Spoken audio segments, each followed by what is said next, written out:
ஓம் சக்தி தர்மபுரி மாவட்டம் பெண்ணாகரம் தாலுகா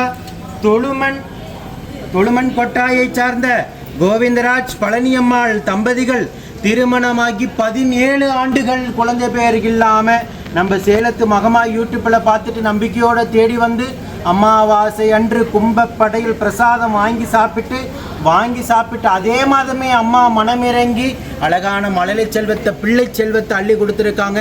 அழகான பெண் குழந்தைய வரமாக அள்ளி கொடுத்துருக்காங்க. அம்மனுக்கு நன்றி கடனாக வேண்டுதல் கடனாக அம்மனுக்கு தேங்காய் பழம் பூமாலை பட்டு வஸ்திரம் அதே போல் வெள்ளி காமாட்சி அம்மன் விளக்கையும் காணிக்காக அம்மனுக்கு வழங்கிட்டு உங்கள் முன்னாடி சாட்சியாக நின்றுட்டு இருக்காங்க. 17 ஆண்டுகள் அவங்க இருந்த கடும் தவ வாழ்க்கைக்கு முதல் மாதமே அம்மா மனமிறங்கி முன்ஜென்ம சாவப்பினி கர்மபலன் அத்தனையும் வேறெடுத்து மனமிறங்கி இருக்காங்க.